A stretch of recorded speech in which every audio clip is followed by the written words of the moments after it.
O podcast Chimarrão com Espiritismo apresenta reflexões sobre o Livro dos Espíritos de Allan Kardec, com comentários do Espírito Miramês e do Núcleo de Estudos Espíritas Vinha de Luz, de Praia Grande, Santa Catarina.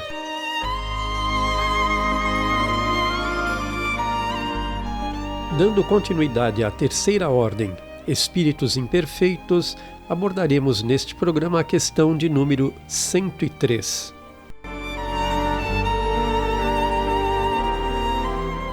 Nota de Allan Kardec, nona classe. Espíritos levianos.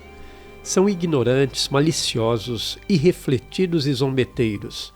Metem-se em tudo, a tudo respondem, sem que se incomodem com a verdade. Gostam de causar pequenos desgostos e ligeiras alegrias, de intrigar, de induzir maldosamente em erro, por meio de mistificações e de espertezas. A esta classe pertencem os espíritos vulgarmente tratados de duendes, trasgos, gnomos, diabretes.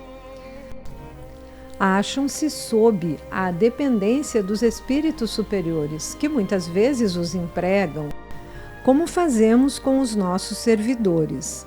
Em suas comunicações com os homens, a linguagem de que se servem é, a miúde, espirituosa e faceta, mas quase sempre sem profundezas de ideias. Aproveitam-se das esquisitices e dos ridículos humanos e os apreciam, mordazes e satíricos. Se tomam nomes supostos, é mais por malícia do que por maldade. Comentário do Espírito Miramês. Acompanhando a classificação dos espíritos, não podemos nos esquecer de dar alguns dados sobre a natureza, para que os encarnados possam identificá-los com mais agilidade. É interessante analisar o que o espírito faz, fala ou escreve. Não se pode esconder toda uma personalidade durante muito tempo, por mais que se queira, ainda mais sendo o espírito leviano. Esse tem prazer em promover discórdias, promover a maledicência e se alegrar com a miséria alheia.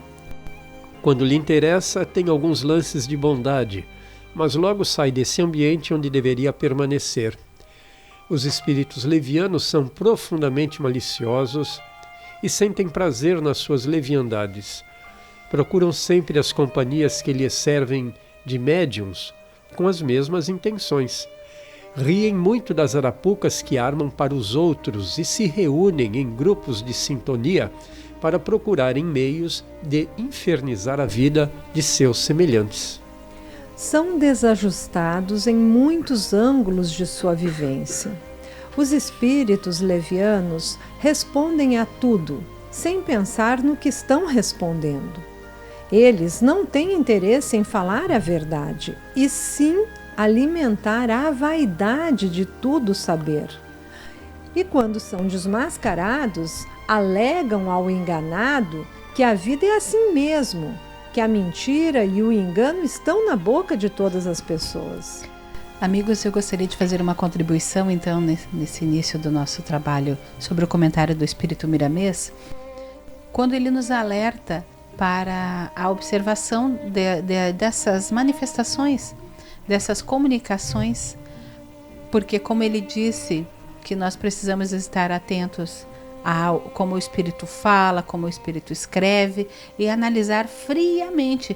A palavra friamente é para que nós sejamos bem, mas bem assim, críticos.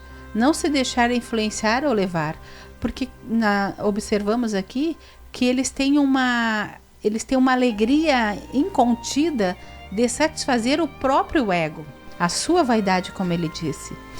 E sendo eles irmãos desajustados em muitos ângulos de sua vivência, nós estamos na mesma categoria, porque nós também vivemos esse mundo de seres desajustados como nós, tentando nos encontrar. Está dizendo que eles falam a nossa mesma língua.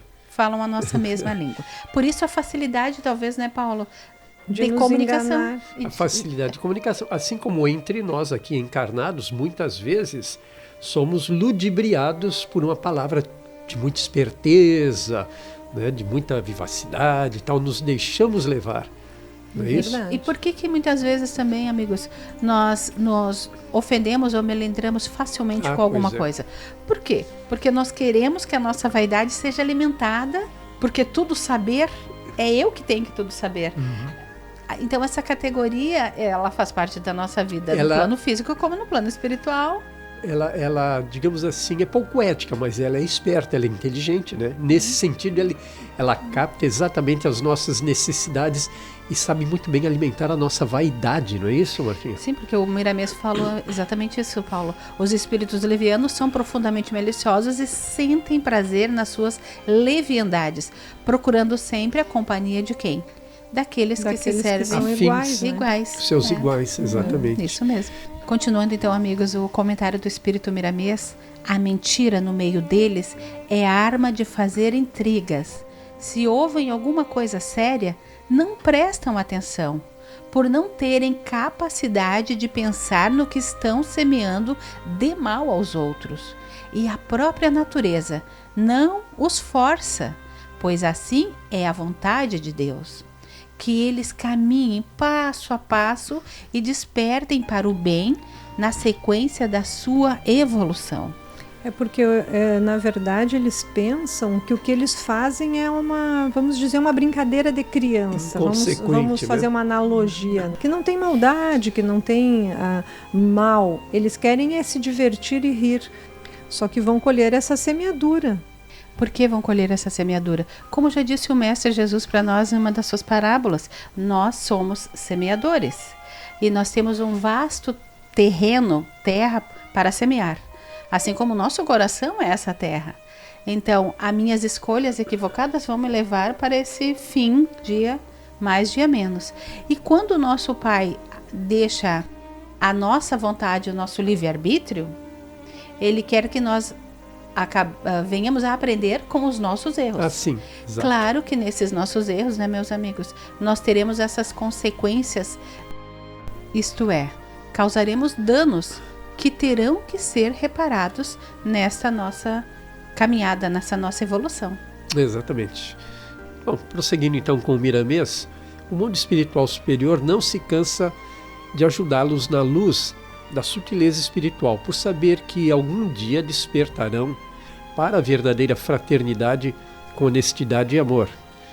Faço agora uma contribuição para esta ideia, e entendendo que a espiritualidade superior, por não ver nesses atos levianos desses espíritos consequências danosas mais profundas, acaba por se condoer desses espíritos, tentando ajudá-los a encontrar o caminho das virtudes.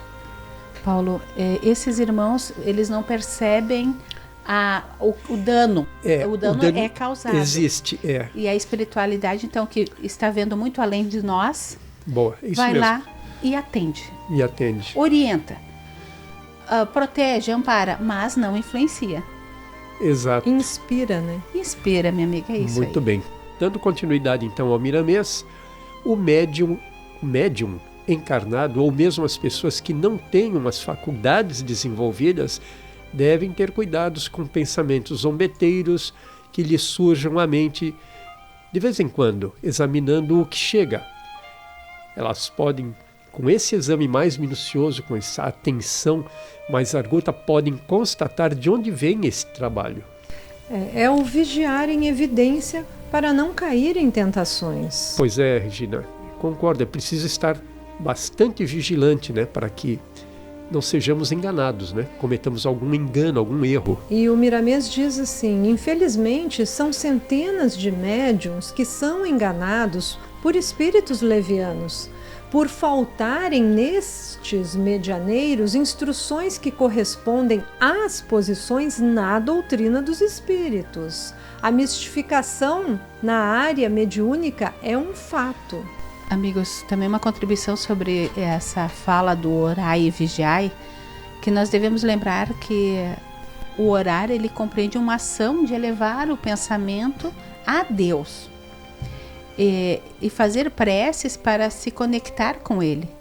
Esse é o momento onde a influência negativa não se aproxima, ou se ela se aproximar, não será com tanta ênfase, e eu então conseguirei perceber que aquele pensamento não é meu e que eu devo deixar de lado, porque a minha vibração é outra.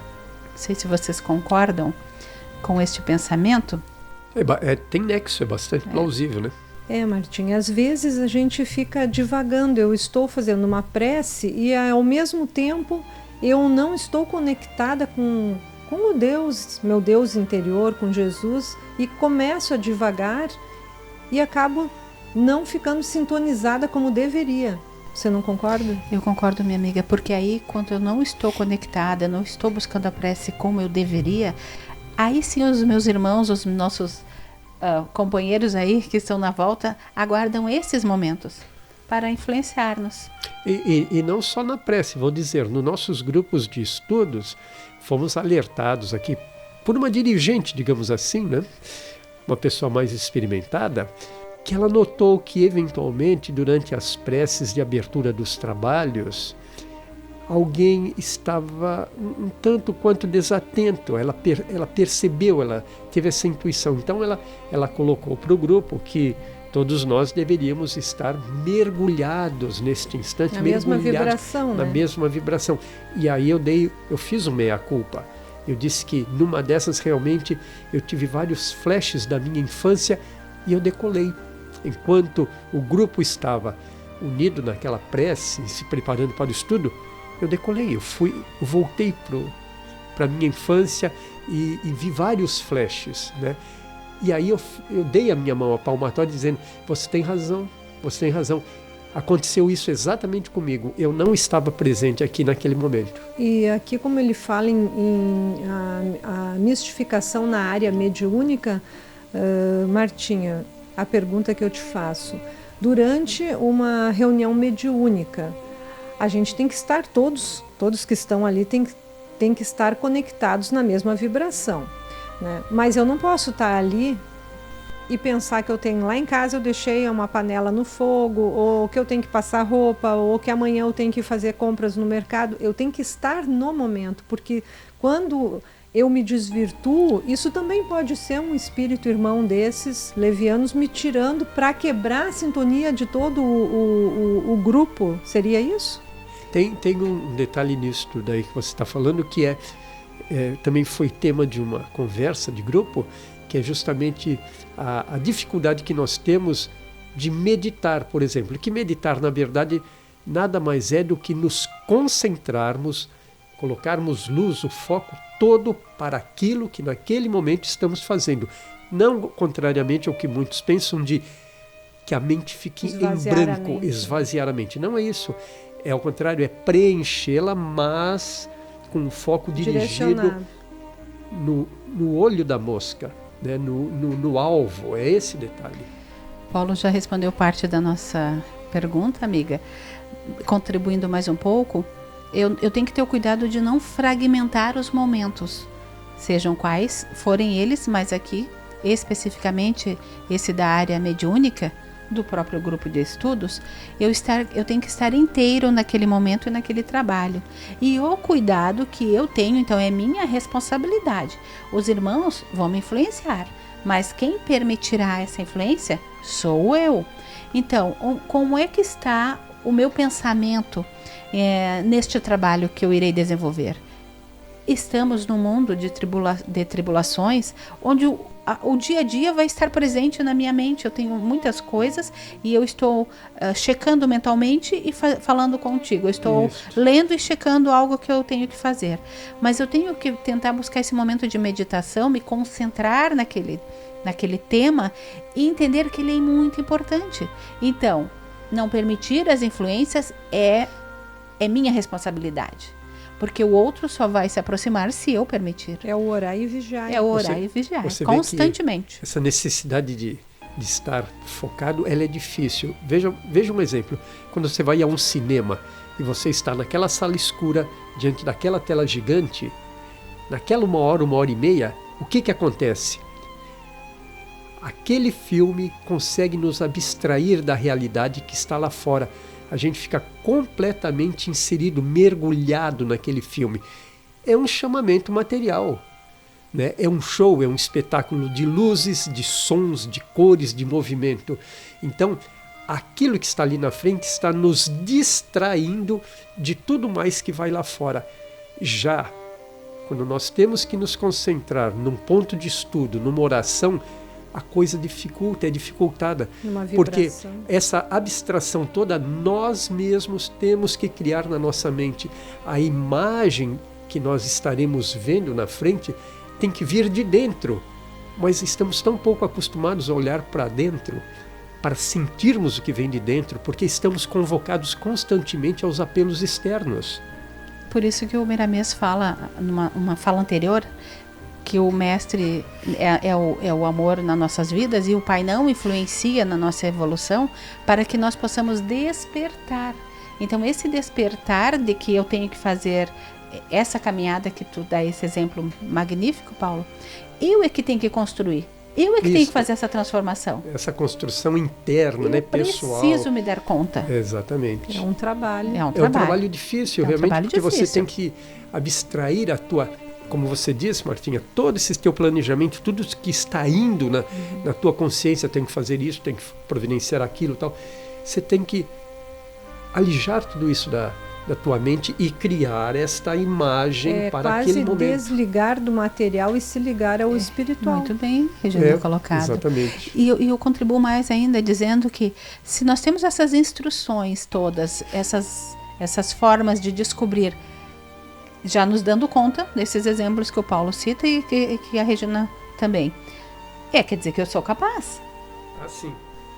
Joana de Ângeles fala nos seus livros, nos seus diversos livros, que é uma condição minha de me buscar como ser consciente, o homem integral e tantos outros livros bons que nos oferecem a condição de nos reencontrarmos. Somos todos capazes, temos intelecto, temos racional para isso, precisamos ter vontade. Muita vontade. Estudo, né?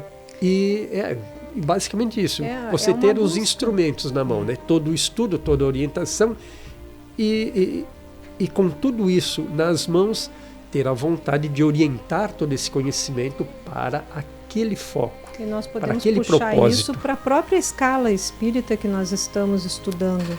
Porque é como se você entrasse num curso ginasial. Ginasial não seria a palavra, mas quando a gente entra na escola, né?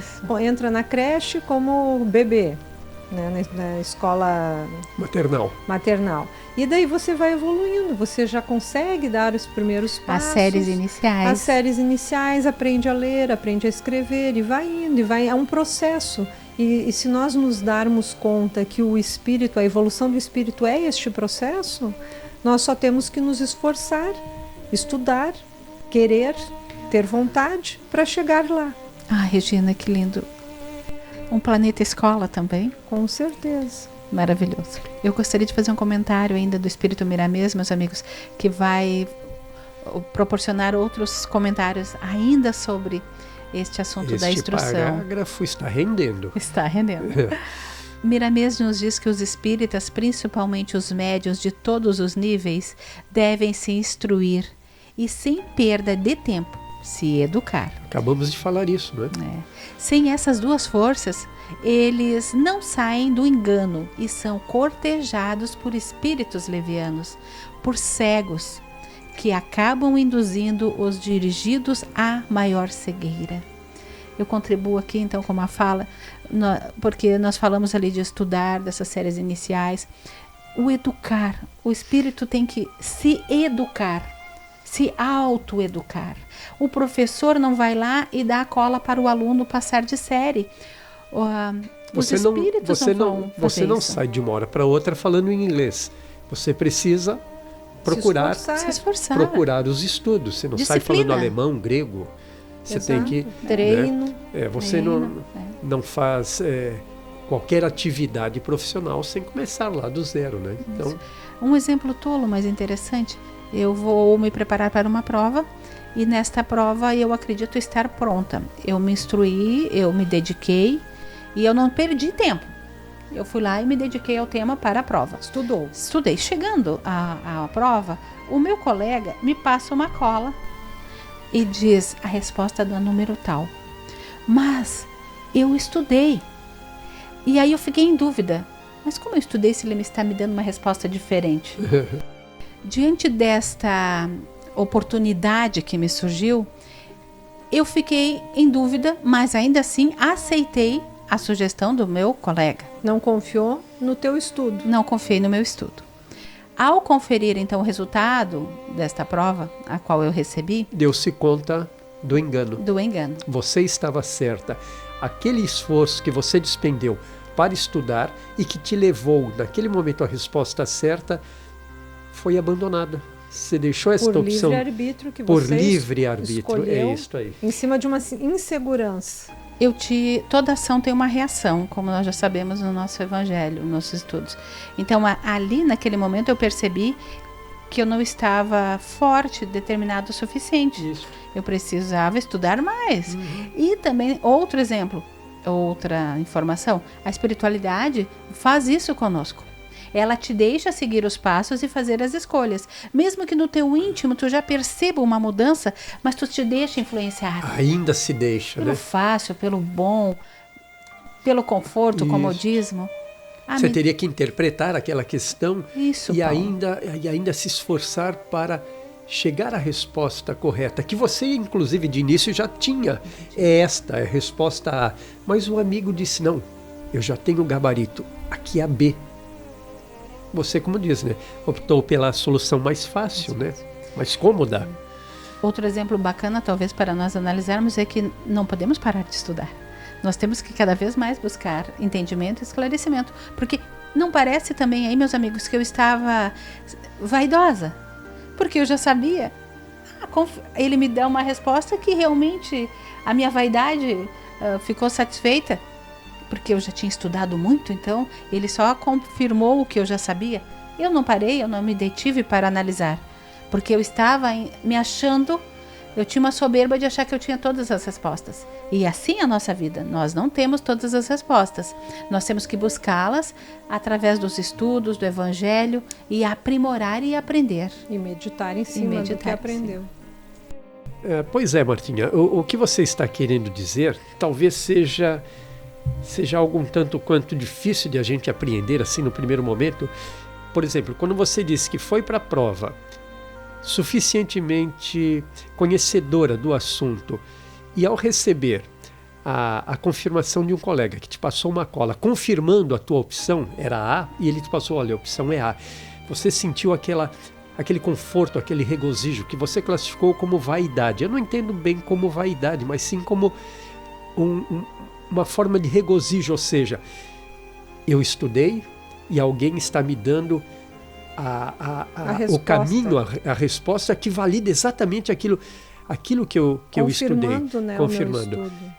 O que eu quero dizer é que, eventualmente, quando você coloca, né, que foi uma coisa assim meio de vaidade da sua parte, o que eu quero colocar é que, eventualmente, a gente toma decisões na vida e sem nos aprofundarmos, sem estudarmos suficientemente. E você tinha colocado aqui para nós, em off, que mais tarde, quando a gente tiver que passar por uma situação parecida, a maturidade vai nos trazer a instrumentação suficiente para que a gente possa analisar com maior profundidade as consequências daquela decisão que nós vamos tomar, o que não acontece lá na juventude, na adolescência.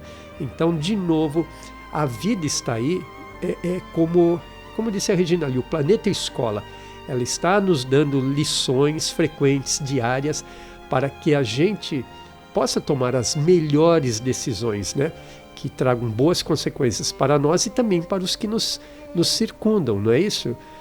Pois bem, então assim sendo, vou dar continuidade aqui ao texto do Miramês, quando ele diz: não podes dizer que faltam orientações no mundo, Elas estão chegando todos os dias às tuas mãos por meio da própria mediunidade, para te mostrar que podes servir também de instrumentos para espíritos superiores. Mais um adendo nosso aqui agora, Martinha. Essas instruções que nos chegam às mãos diariamente através da mediunidade, elas também acontecem aqui, no nosso mundo material, não é isso? Muito mais frequentemente do que nós podemos imaginar. São esses aprendizados, essas vivências, né? Nos contatos, nas inter-relações pessoais, etc. Allan Kardec nos fala que todos nós somos médiuns, cada um em um grau, muitos graus.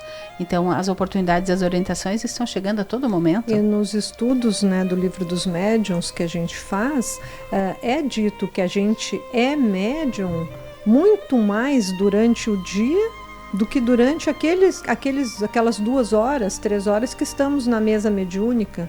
Então a gente é médium constantemente. Assim como ouvimos há pouco, né, numa palestra do Haroldo, inclusive sugerida por você, viu, Martinha, que sermos espíritas não é irmos a uma determinada palestra, a um centro, tomar um passe, etc. e tal.